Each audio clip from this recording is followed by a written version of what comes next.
I was definitely, I'm an emotional guy, so there were a few tears here and there, but it's been an exciting ride up to this day, and I can't wait to spend the rest of my life with him. Travis Kelce has been serving up more headlines than touchdowns lately. First up, fans were on Swift watch at Arrowhead, wondering if Taylor had ghosted the big game. 13-yard line, they stay double tight end here. Motion behind Hurts, and off behind right tackle, 10-5, touchdown. Then, Travis revealed he actually cried while popping the question to her. Yes, waterworks included. And so on. He strutted in a daring pregame outfit that split NFL Twitter right down the middle. Then came the sideline rage, helmet slam, full meltdown during a tense Super Bowl rematch. Next, even his close buddy doubted he'd score a wedding invite. You're not going to Taylor Swift and Killer Trav's wedding. I highly doubt it, dude. I don't think I got that invite. Finally, Gilbert Arenas piled on with a savage Taylor-inspired jab after Kelce's poor show. Mahomes' top 2 receivers are still on vacation. That means it's Mr. Swifty that has to come to play today, like his fiancée. Picture this. It's game day at Arrowhead, the Swift. Cameras are zooming in on every luxury suite, every entrance tunnel, even the popcorn stands, waiting for Taylor to strut in with another runway-worthy game day look. Except nothing. No sighting, 0 photos. Fans start spiraling like, wait, is she even here? Did she ghost the first home game of the season? Well, insiders drop the tea. Relax, Swifties, she's in the building, just flying under the radar like a stealth bomber in red lipstick. And honestly, it makes sense. A month ago, she and Travis announced their engagement in the most adorable caption flex, calling themselves the English teacher and the gym teacher. Fans ate that up, obviously. But the wild part? Apparently none of this fairy tale stuff happens without Andy Reid. Yep, the Chiefs' mustache legend wasn't just drawing plays, he was basically Cupid with a headset. Taylor's dad has been tight with him for years, so Big Red was already on her radar long before she knew what a tight end even was. Her words, not mine. She admitted she couldn't tell a first down from a touchdown back then. Now she's tossing around football lingo like she's auditioning for ESPN. Whatever Andy Reid says, we're going to stand by. I didn't really know what the sports were that he was doing, but I knew that was my dad's friend, Andy Reid. You knew he was really good. I now know he is literally the most iconic, legendary coach. But what sealed the deal wasn't just Reid's endorsement or Travis shooting a shot on new heights. It was how patient the guy was when Taylor entered Football 101. While other dudes might have laughed at her asking if a tight end was a yoga pose, Travis kept it chill, which clearly scored him major points. Taylor's family and even her cousins were hyping him up like he was the last PS5 on Black Friday, and before you knew it, she was hooked. Now she's not just in the stands, she's obsessed, rocking Chiefs gear like it's couture and turning every game into her personal Met Gala. Now, speaking of highlight reels, forget the touchdown passes. Travis just admitted his biggest fumble was trying to keep it together when he proposed. Yep, the guy who stares down 300-pound linemen like they're toddlers at recess confessed he straight up cried when he dropped to one knee. The moment was pure movie magic. Sweaty palms, shaky voice, and tears that would have made even the toughest linebacker ask for tissues. And while the world only saw Taylor's artsy Instagram drop with the diamond ring that could double as a disco ball, Travis finally spilled the behind-the-scenes nerves. He joked about being rattled like a rookie on draft night, and honestly, can you blame him? He was proposing to arguably the most famous woman alive. So yeah, waterworks were included at no extra charge. When pressed about what Taylor brings to his life, he got all mushy, saying she's added this whole new level of joy, excitement, and comfort, basically turned him into the glow-up version of himself. She has brought excitement and a joy for life that made me a better man, made me a better person, and made me just that much more comfortable in who I am. Insiders say he looked like a man who just unlocked a cheat code for happiness. And of course, the engagement post nearly broke the internet with over 37 million likes. That's not just a flex, that's population of a small country levels of approval. While some folks wondered if Travis might retire before another NFL season, he shut that down fast.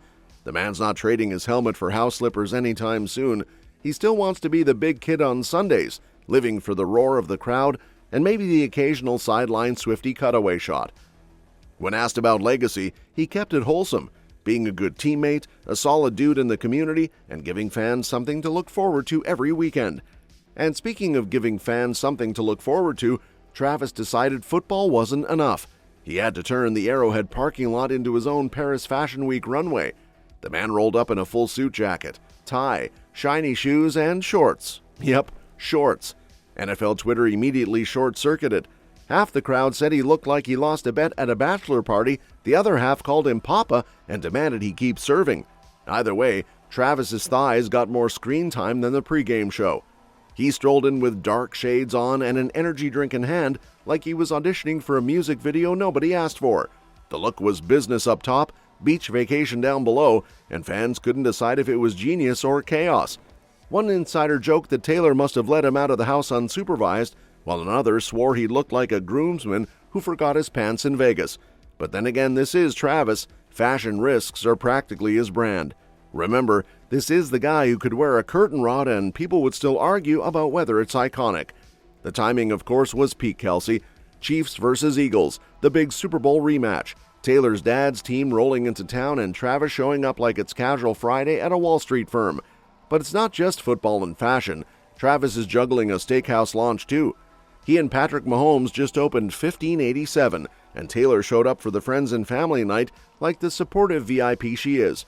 Week 1, she skipped the game in Brazil, but now she's back in KC, probably side-eyeing her man's outfit from the suite.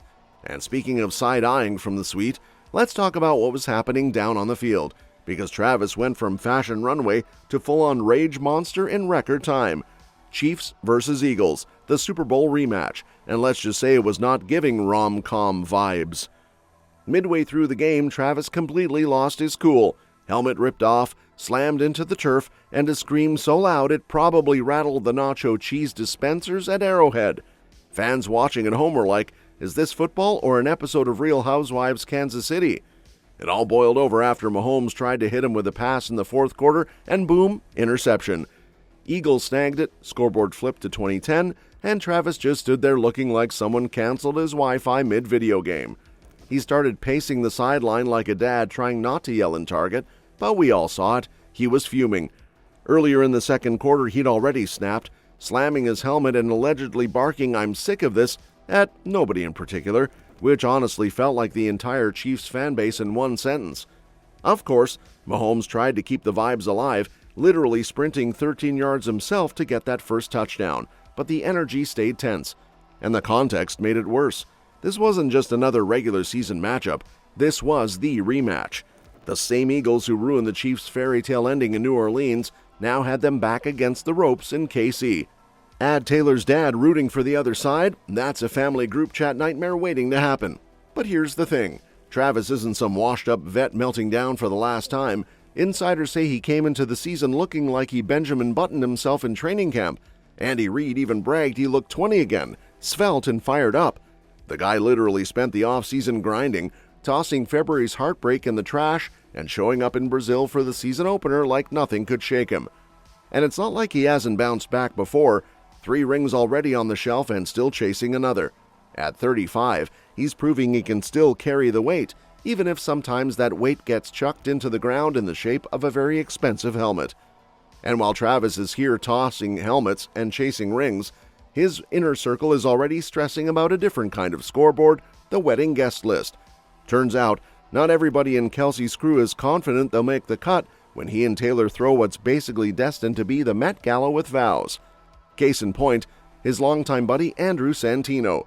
The comedian has been rolling with Trav for years, podcast cameos, golf tournaments, the whole bromance package, but even he's admitting he's probably not getting that golden envelope.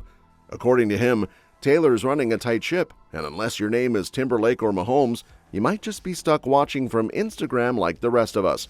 You're not going to Taylor Swift and Killer Trav's wedding. I highly doubt it, dude. I don't think I got that invite. You know she's controlling that guest list. For yeah, sure. but I'm not on that list, You dude. don't think so? Oh, dude. Santino even joked he'd prefer bachelor party access only, no wedding invite required. Honestly, that's the move. Less champagne toasts, more tequila shots, no dress code.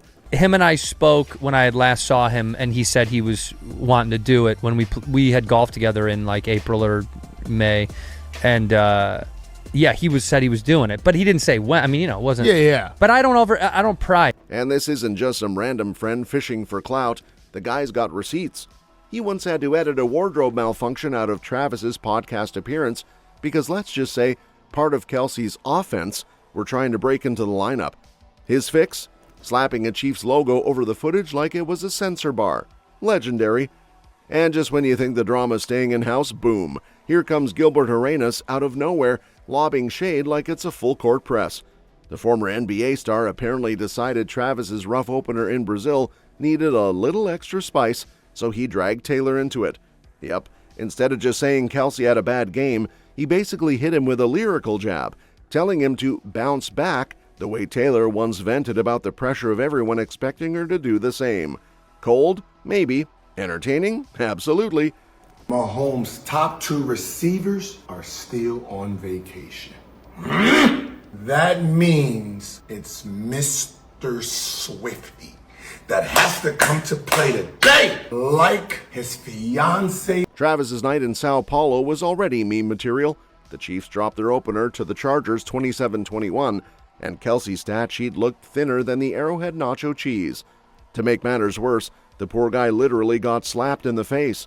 Chargers defensive tackle Te'ar Tart smacked him on the face mask so hard you could almost hear the Looney Tunes boing.